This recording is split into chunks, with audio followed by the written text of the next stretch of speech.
ನಾವು first dengue review ಮಾಡಿದ್ದೇವೆ. ಆ ಡೆಂಗೂದು ಸರಾಸರಿ ಹೋದ ವಾರ ದಿನನಿತ್ಯ ಪ್ರಕರಣಗಳು 200 ಬರ್ತಾಯಿತ್ತು. ಈಗ ಅರೌಂಡ್ 165 to 170 ಇದೆ. ಸೊ ಇಡಿಕೆ ಅಂತ ಅಷ್ಟು ಇದೆ ಹೇಳೋಕ್ಕಿಂತ ಸ್ವಲ್ಪ ಸ್ಟೇಬಲ್ ಆಗ್ತಾಯಿದೆ. ಮುಂದಿನ ದಿನಗಳಲ್ಲಿ ಕಡಿಮೆ ಆಗ್ತದೆ ಅಥವಾ ಇಲ್ಲ ನೋಡಬೇಕಾಗಿರುತ್ತೆ. ಬಟ್ ದೇರ್ ಇಸ್ ನೋ ಏರಿಕೆ ಇಲ್ಲ, ಕಡಿಮೆ ಆಗಿದೆ. ಟೆಸ್ಟಿಂಗ್ ಪ್ರಮಾಣ ನಾವು ಸುಮಾರು ಹೆಚ್ಚು ಮಾಡಿದ್ದೇವೆ. ಎಕ್ಸೆಪ್ಟ್ 2 ಝೋನು, ಉಳಿದು ಎಲ್ಲ ಝೋನ್ನಲ್ಲಿ ಟೆಸ್ಟಿಂಗ್ ಜಾಸ್ತಿ ಆಗಿದೆ. ನಮ್ಮದು ಆರ್ ಆರ್ ನಗರ ಮತ್ತು ಸೌತ್ನಲ್ಲಿ ಟೆಸ್ಟಿಂಗ್ ಅಷ್ಟು ಪ್ರಮಾಣಕ್ಕೆ ಹೆಚ್ಚಾಗಿಲ್ಲ. ಅವರಿಗೆ ನಾವು ಇನ್ಕ್ರೀಸ್ ಮಾಡಲಿಕ್ಕೆ ನಿರ್ದೇಶನ ನೀಡಿದ್ದೇವೆ.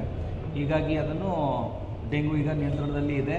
ಮತ್ತು ನಾವು 600 ಇದನ್ನು ಫಾಗಿಂಗ್ ಮಷೀನ್ಸ್ ಮತ್ತು 618 ಸ್ಪ್ರೇಯರ್ಸ್ ಎಲ್ಲ ಬಳಕೆ ಮಾಡಿ ಲಾರ್ವಾ ಕಿಲ್ಲಿಂಗು ಮತ್ತು ಎಲ್ಲ ಮನೆಗೆ ಹೋಗಿ ನೋಡುವುದು ಏನಿದೆ ಅದು ಸರಿಯಾಗಿ ನಡೀತಾ ಇದೆ. 90 to 95% ಅಚೀವ್ಮೆಂಟ್ ಆಗ್ತಾಯಿದೆ. ಯಾಕೆಂದರೆ ಮನೆಗಳು ನಾವು 25 ಲಕ್ಷ ಮನೆಗಳಿಗೆ ಕವರ್ ಮಾಡಬೇಕು 15 ದಿನಗಳಲ್ಲಿ. ಅದು ನರ್ಸಿಂಗ್ ಸ್ಟಾಫ್ಸ್ನಲ್ಲಿ ಸ್ವಲ್ಪ ನರ್ಸಿಂಗ್ ಕಾಲೇಜ್ ಸ್ಟೂಡೆಂಟ್ಸ್ಗೆ ಏನು ವಾಲಂಟಿಯರ್ ಅಂತ ತೊಗೊಂಡಿದ್ದೇವೆ, ಅವರಿಗೆ ಎಕ್ಸಾಮ್ ಇತ್ಯಾದಿ ಬರ್ತಿರೋದ್ರಿಂದ ಅದು ಸ್ವಲ್ಪ ಹಿಂದೇಟಾಗಿದೆ. ಬಟ್ ಆದರೂ ಸಹ ನಾವು ಅದನ್ನು ಕವರ್ ಮಾಡ್ತಾಯಿದ್ದೀವಿ ಬೈ ಬೇರೆ ಡೆಪ್ಯೂಟೇಷನ್ ಆಫ್ ಅವರ್ ಆಫೀಸರ್ ಇದನ್ನು ಜನರಿಗೆ ಡೆಪ್ಯೂಟ್ ಮಾಡ್ಕೊಂಡು ಮಾಡ್ತಾಯಿದ್ದೇವೆ. ಸೊ ಆ ಪ್ರಕಾರ ಡೆಂಗೂನಲ್ಲಿ ಪರಿಸ್ಥಿತಿಯನ್ನು ತಮಗೆ ತಿಳಿಸಲಾಗಿದೆ. ರಸ್ತೆ ಗುಂಡಿ ಆ್ಯಪ್ನಲ್ಲಿ ಈಗ ನಾವು ರಿವ್ಯೂ ಮಾಡಿದರೆ 807 ಅರ್ಜಿಗಳು ಕಂಪ್ಲೇಂಟ್ ಬಂದಿರುತ್ತದೆ. ನಮ್ಮ ಲೆಕ್ಕದಲ್ಲಿ ಇದುವರೆಗೂ ನೋಡಿದರೆ 338 ಇತ್ತು ವಾರ್ಡ್ನಲ್ಲಿ. ಈಗ 807 ಜನರು ಕೊಟ್ಟಿದ್ದಾರೆ. ಅದರಲ್ಲಿ ಕೆಲವು ಡುಪ್ಲಿಕೇಟೂ ಆಗಿರ್ಬೋದು, ಸೇಮ್ ಅವರು ನಮ್ಮವ್ರನ್ನು ಕೊಟ್ಟಿರ್ಬೋದು. ಬಟ್ ಒಂದು ಒಳ್ಳೆಯ ಒಳ್ಳೆಯ ವಿಚಾರ ಏನಂದರೆ ಜನರು ಅಷ್ಟು ಕಾಳಜಿಯಿಂದ ನಮ್ಮ ಸಿಸ್ಟಮ್ಗೆ ಹಾಕಿದ ಮೇಲೆ ಆ ನಂಬರ್ ಡಬಲ್ ಆಗ್ತಾಯಿದೆ, ಮೋರ್ ದೆನ್ ಡಬಲ್ ಆಗಿದೆ. 338ಕ್ಕಿಂತ 807 ಆಗಿದೆ. ಇನ್ನೂ 100 ಜಾಸ್ತಿ ಆಗ್ಬೋದು, 907 ಆಗ್ಬೋದು. ಅದಕ್ಕೆ ತಕ್ಕ ನಮ್ಮ ಎಲ್ಲ ಝೋನ್ಸ್ ಈಗ ಅವರಿಗೆ ಟ್ರೈನಿಂಗ್ ಇತ್ಯಾದಿ ನೀಡಲಾಗಿತ್ತು. ವರ್ಕ್ ಆರ್ಡರ್ನು ಕೂಡ ಅದೇ ಆ್ಯಪಿಂದ ಬರಬೇಕು. ಲಾಸ್ಟ್ ಟೈಮು ನಾವು ಫಿಕ್ಸ್ ಮೈ ಸ್ಟ್ರೀಟ್ ಮಾಡುವಾಗ ಬರೀ ರಿಪೋರ್ಟ್ ಆಗೋದು, ಆಮೇಲೆ ವರ್ಕ್ ಆರ್ಡರ್ ಮತ್ತು ಇಂಪ್ಲಿಮೆಂಟೇಷನ್ ಇತ್ಯಾದಿ ಸರಿಯಾಗಿ ಆಗ್ತಾ ಇರಲಿಲ್ಲ. ಈಗ ನಾವು ಎಲ್ಲ ತಾಂತ್ರಿಕ ವ್ಯವಸ್ಥೆ ಮಾಡಿರುವುದರಿಂದ ಈ ಸಲ ಅದನ್ನು ಆಗ್ತದೆ. ಅದು ಎಲ್ಲ ಗುಂಡಿಗಳು ನಾವು ಮುಚ್ತೇವೆ. ಮತ್ತು RIನಲ್ಲಿ 160 ಬಂದಿದೆ. ಅವ್ರಿಗೆ ಬಂದಿದ್ದು 67, ಬಟ್ ಬೇರೆ ಕಡೆ ಟ್ರಾನ್ಸ್ಫರ್ ಆಗಿ ಬರುತ್ತೆ. ಈಗ ಬೇರೆ ವಾರ್ಡ್ನಲ್ಲಿ ಏನು ಫೋಟೋ ಹಾಕಿದ್ದಾರೆ ಅದರಲ್ಲಿ ಒಂದು ಲೊಕೇಶನ್ ಇದೆ. ಆ ಲೊಕೇಶನ್ ಪ್ರಕಾರ ನಾವು ಚೆಕ್ ಮಾಡಿಕೊಂಡು ಬೇರೆ RIಗೆ ಟ್ರಾನ್ಸ್ಫರ್ ಮಾಡ್ತೀವಿ. ಅವರಿಗೆ 100-150 ಅವರಿಗೆ ಇದೆ. ಸೊ ಈ ಪ್ರಕಾರ ಟೋಟಲ್ 1,000 ಗುಂಡಿ, 160 ಒಂದು ಕಡೆಗೆ ಮತ್ತು 800 ಒಂದು ಕಡೆಗೆ 1,000 ಗುಂಡಿ ಈಗ ಅಟೆಂಡ್ ಮಾಡಲಿಕ್ಕೆ ಬಾಕಿ ಇದೆ. ಅದು ನಾವು ಈ ವಾರದಲ್ಲಿ ಎಲ್ಲ ಕಂಪ್ಲೀಟ್ ಮಾಡ್ತೀವಿ. ಒಂದು ವಾರಕ್ಕೆ ಈ ಥರ ಫ್ರೈಡೇ ಸ್ಯಾಟರ್ಡೇವರೆಗೂ ಒಳ್ಳೆ ಕನ್ಸಾಲಿಡೇಟ್ ಆಗಿ ಬರುತ್ತೆ. ಸೊ ಹೀಗಾಗಿ ನಾವು 1,000 ಗುಂಡಿ ಈಗ ಈ ವಾರ ಮುಗಿಸ್ತೀವಿ. ಜಾಸ್ತಿ ಬಂದಿದ್ದು ಬೋಮನಹಳ್ಳಿಯಲ್ಲಿ 144, ಈಸ್ಟ್ನಲ್ಲಿ ಅದು ಕೂಡ 130-180 ಅಂತ ಇದೆ. ಸೌತ್ನಲ್ಲಿ ಕಡಿಮೆ ಬಂದಿದೆ, 56-65 ಅಷ್ಟೇ ಬಂದಿದೆ. ವೆಸ್ಟ್ನಲ್ಲಿಯೂ ಕೂಡ ಕಡಿಮೆ ಬಂದಿದೆ. ಯಲಹಂಕನಲ್ಲಿ ಕಡಿಮೆ ಬಂದಿದೆ, 25-26 ಮಾತ್ರ ರಿಪೋರ್ಟ್ ಮಾಡಿದ್ದಾರೆ. ಬಟ್ ನಮ್ಮ ಪ್ರಕಾರ ಅಲ್ಲಿ ಜಾಸ್ತಿ ಇರ್ಬೋದು. ಈಗ ಜನರು ಈಗ ಇದನ್ನು ಆ್ಯಪ್ಗೆ ಹೇಗೆ ಪ್ರಕ್ರಿಯೆ ಬರುತ್ತೆ, ಆ ಜನರು ಕೂಡ ಅದಕ್ಕೆ ತಮ್ಮ ಪ್ರತಿಕ್ರಿಯೆ ಮಾಡ್ತಾರೆ. ಹೀಗಾಗಿ ಅವರು ಕೂಡ ಇದು ಜಾಸ್ತಿ ಮಾಡ್ತಾರೆ. ಆ್ಯಪಿಗೆ ಅಪ್ಲೋಡ್ ಮಾಡಿದ್ಮೇಲೆ ಎಷ್ಟು ದಿನಗಳ ಅವಧಿಯಲ್ಲಿ ನೀವು ಅದನ್ನು ಕ್ಲಿಯರ್ ಮಾಡಿ ಅವ್ರಿಗೆ ವಾಪಸ್ ಫೋಟೋ ಹಾಕ್ತಾರೆ? ಈಗ ಮೇಡಮ್ ಆ್ಯಕ್ಚುಲಿ ಇವತ್ತು ನೀವು ಮಾಡಿದರೆ ನಮ್ಮ SOP ಪ್ರಕಾರ 72 hours ಇದೆ.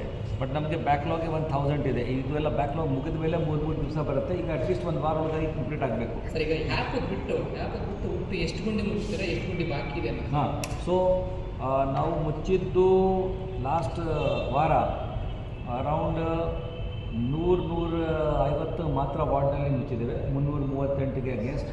ಆ್ಯಂಡ್ ಇದರಲ್ಲಿ ನಮ್ಮ RI ಕಡೆಗೆ 50-60 ಮುಚ್ಚಿದ್ದೇವೆ. ಬಿಕಾಸ್ ಅವರಿಗೆ ಟಾರ್ಗೆಟ್ ಇತ್ತು 79ನಲ್ಲಿ ಅವರು 50 ತೋರಿಸ್ತಾ ಇದ್ದಾರೆ. ಅವರು 338ನಲ್ಲಿ 100 ತೋರಿಸ್ತಾ ಇದ್ದಾರೆ. ಬಟ್ ಈಗ ಈ ಸಂಖ್ಯೆ ಜಾಸ್ತಿ ಆಗಿರೋದ್ರಿಂದ ಇದಕ್ಕೆ ತಕ್ಕ ನಾವು ಒಂದು ಆಕ್ಷನ್ ಮಾಡಬೇಕಾಗಿರುತ್ತೆ.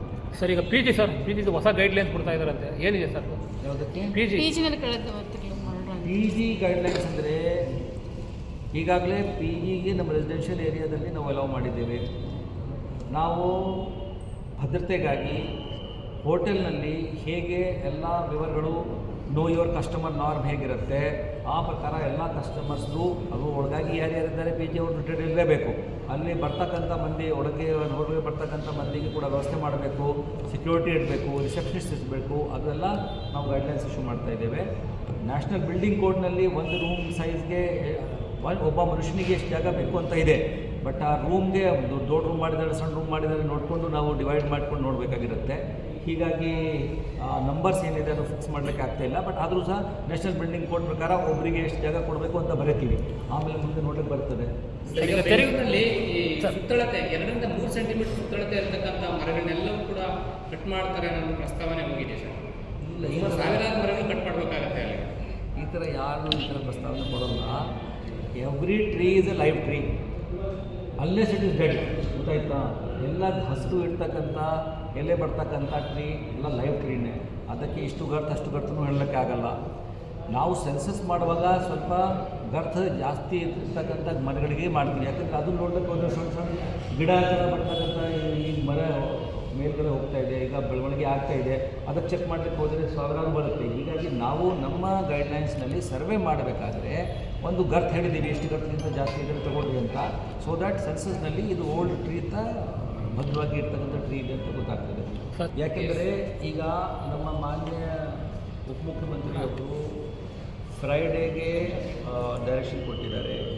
ಅದನ್ನು ಈಗ ನಮ್ಮ ಗೌರ್ಮೆಂಟ್ ಹತ್ರ ಹೋಗಿದೆ, ನಮ್ಮ ಸೆಕ್ರೆಟೇರಿಯೇಟಿಂದ ಆರ್ಡರ್ ಬರ್ತಾ ಇದೆ. ಆದರೆ ಈಗಾಗಲೇ DCM ಅವರು ನಿರ್ದೇಶನದಂತೆ ಫೈನಲಿ ಆರ್ಡರ್ ಆಗಿರುವುದು 30 ಸೆಪ್ಟೆಂಬರ್ವರೆಗೂ OTS ಇಸ್ ಎಕ್ಸ್ಟೆಂಡೆಡ್. ಅದು ಬರುತ್ತೆ, ಫಾರ್ಮಲ್ ಆಗಿ ಬರ್ತಾ ಇದೆ ಆರ್ಡರ್. ಚೆಕ್